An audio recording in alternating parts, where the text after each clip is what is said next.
بسم اللہ الرحمن الرحیم 28واں پارہ سورہ صف آیت نمبر 9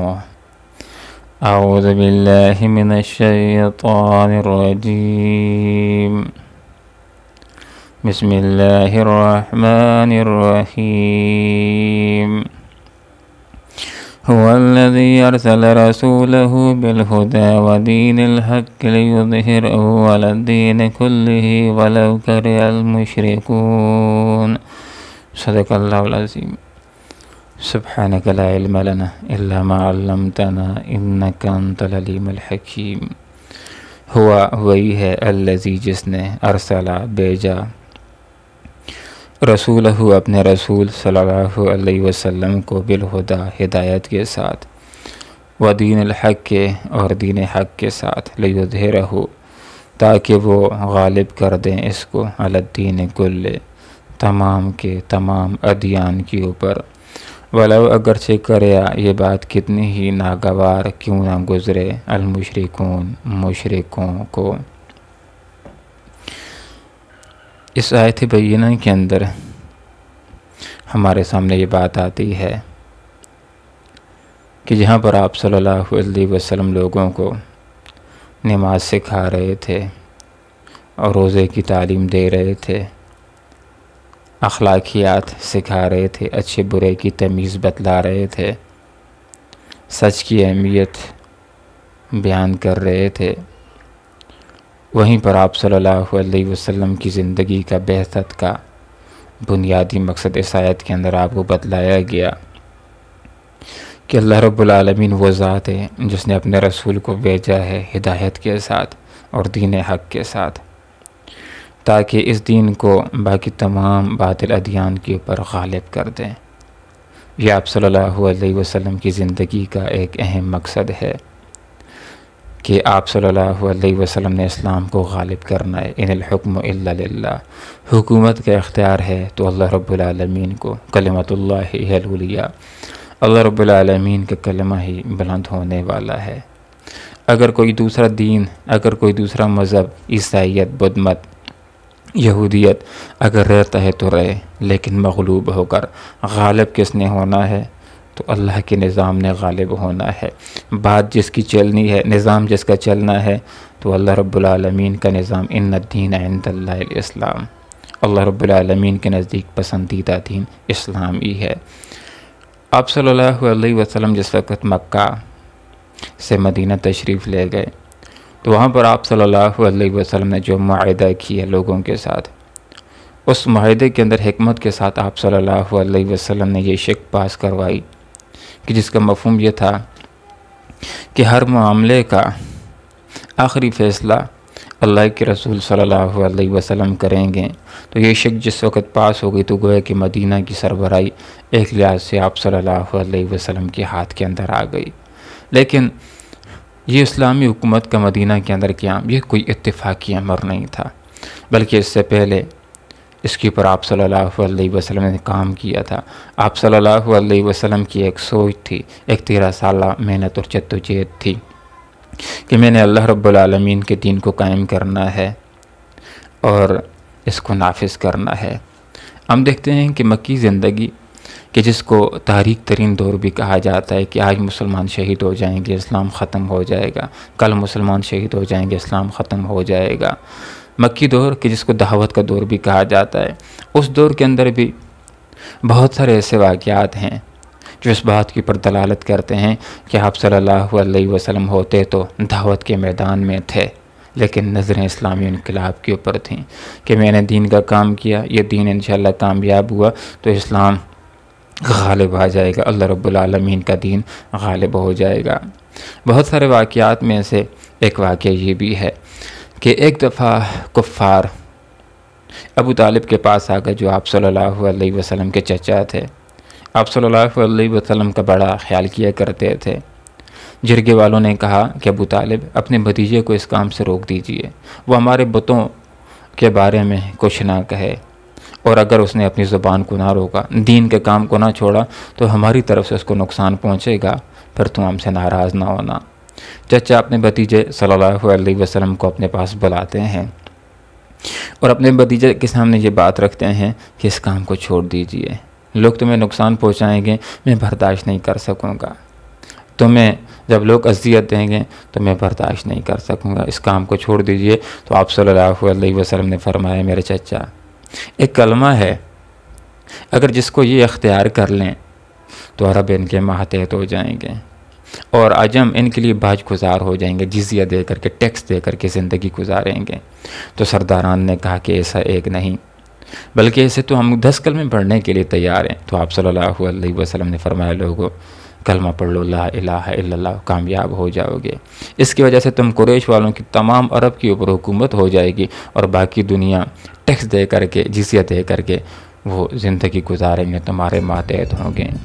تو انہوں نے اپنی اپنی چادروں کو لیا، کندھوں کے اوپر رکھا اور چل دی اور کہا کہ اس کی تو کچھ اور ہی مراد ہے۔ اس واقعے سے بھی ہمارے سامنے یہ بات آتی ہے کہ آپ صلی اللہ علیہ وسلم دعوت کے میدان میں ہوتے تھے، لیکن سوچ بڑی آفاقی ہوتی تھی کہ اس دین نے غالب ہونا ہے، اس اللہ کے نظام نے غالب ہونا ہے۔ واقعات میں سے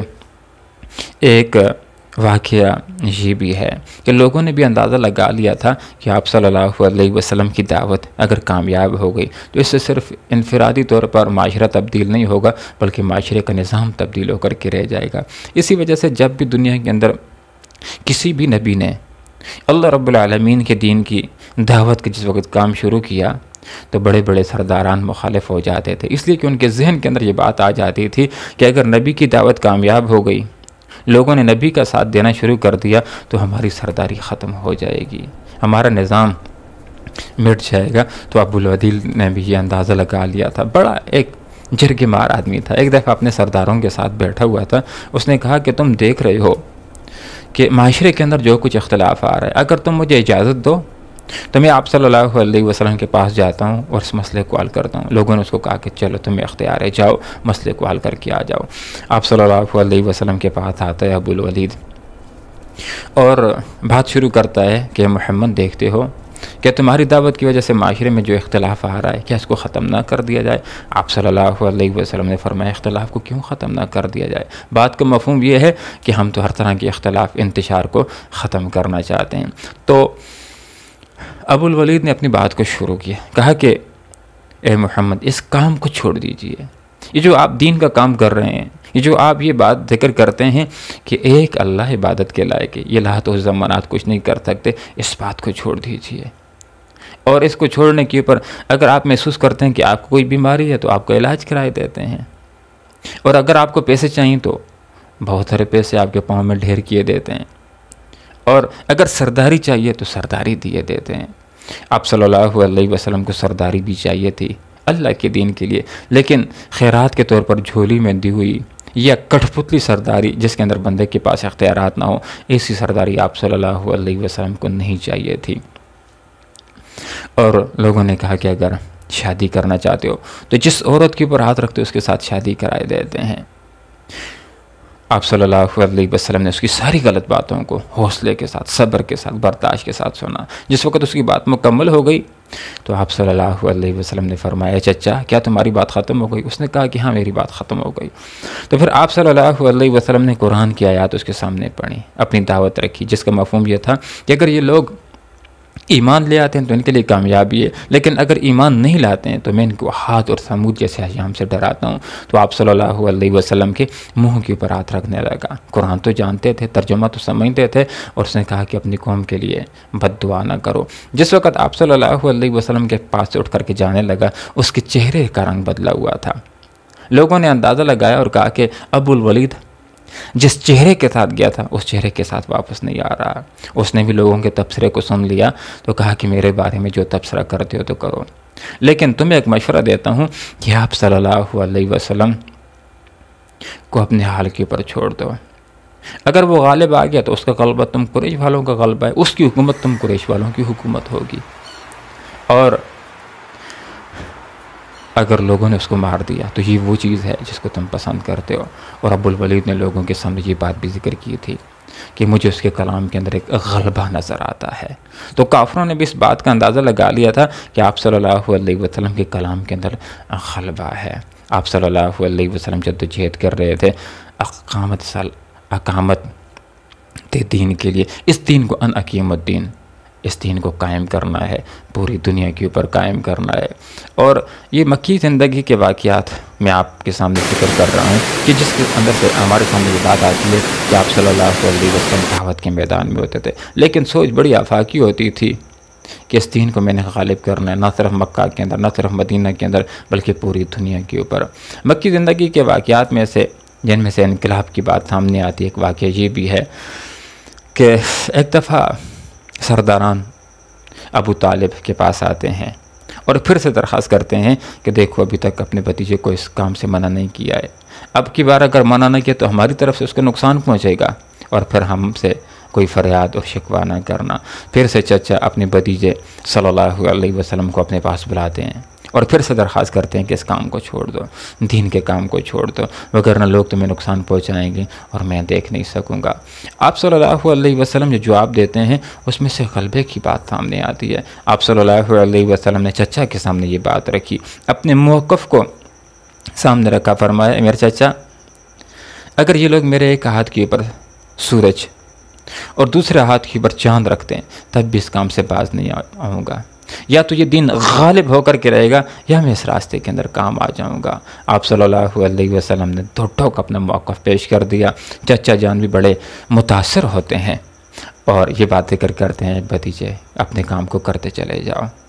جب تک میں ہوں تمہارا کوئی بھی بال بیکا نہیں کر سکے گا. محترم سامعین، یہ وہ واقعات میں آپ کے سامنے ذکر کر رہا ہوں کہ مکی زندگی کے اندر بھی جب آپ صلی اللہ علیہ وسلم دعوت کا کام کر رہے تھے، لیکن سوچ آپ صلی اللہ علیہ وسلم کی یہی تھی کہ میں نے دین کو غالب کرنا ہے، باقی نظاموں کو ختم کرنا ہے، اللہ کے نظام کو، اللہ کے دین کو غالب کرنا ہے. جس کی یہاں پر ذمہ داری آپ صلی اللہ علیہ وسلم کی ذمہ ڈالی گئی، وہ دین الحق کے لیظہرہ علی الدین کلہ، تاکہ اس دین کو باقی تمام باطل ادیان کے اوپر غالب کر دیا جائے. یہ اظہار دین کا کام، یہ غلبہ دین کا کام، یہ آپ صلی اللہ علیہ وسلم نے کیا ہے. واقعات میں سے ایک واقعہ یہ بھی ہے کہ ایک دفعہ غالباً حضرت خباب بن ارت رضی اللہ عنہ کو کفار نے بڑا ستایا اور بڑی اذیتیں دیں. آپ صلی اللہ علیہ وسلم کے پاس آ گئے. آپ صلی اللہ علیہ وسلم خانہ کعبہ کے اندر تھے، ٹیک لگا کر کے بیٹھے ہوئے تھے. صحابی رسول آتے ہیں، دعا سلام کرتے ہیں اور پھر اللہ کے رسول صلی اللہ علیہ وسلم سے پوچھتے ہیں کہ اللہ کے رسول اللہ کی مدد کب آئے گی. آپ صلی اللہ علیہ وسلم نے اپنے دوست سے فرمایا کہ اے میرے دوست، کیا ابھی سے بے صبرے ہو رہے ہو؟ حال یہ کہ تم سے پہلے لوگوں کے اوپر بڑی مصیبتیں آئی تھیں، بڑی پریشانیاں آئی تھیں. اللہ کے دین کی خاطر ان کو آروں کے ساتھ چیرا گیا تھا، ان کے جسم سے لوہے کی کنگھیوں کے ساتھ گوشت کو نکالا گیا تھا، لیکن وہ تو بے صبرے نہیں ہوئے تھے، انہوں نے تو صبر کیا تھا. تم ابھی سے بے صبرے ہو رہے ہو. پھر آپ صلی اللہ علیہ وسلم نے اپنے دوست کو یہ خوشخبری بھی سنائی. فرمایا جس کا مفہوم یہ ہے کہ ایک وقت ایسا آنے والا ہے کہ صنعا سے خضر موت تک، مفہوم یہ کہ ایک مقام سے دوسرے مقام تک ایک عورت اکیلی تنہا جائے گی، زیورات سے لدی ہوگی اور اللہ رب العالمین کے خوف کے علاوہ کسی اور کا اس کو کوئی خوف نہیں ہوگا. مفہوم یہ کہ اسلام کا زمانہ آ جائے گا، عدل کا زمانہ آ جائے گا، ہر بندے کی ضروریات اس کے گھر کے اندر آسانی کے ساتھ پوری ہو جائیں گی، کسی کو کسی کی طرف غلط نظریں اٹھا کر کے دیکھنے کی موقع بھی نہیں ملے گا، جرأت بھی نہیں ہوگی. وہ عدل کا زمانہ ہوگا، وہ انصاف کا زمانہ ہوگا، وہ زمانہ آنے والا ہے. مکی زندگی کے واقعات میں سے کہ جس میں ہمارے سامنے یہ بات آ جاتی ہے کہ آپ صلی اللہ علیہ وسلم کی سوچ کس قدر آفاقی تھی کہ اللہ کے نظام کی حکومت کو میں نے قائم کرنا. ان الحکم الا للہ،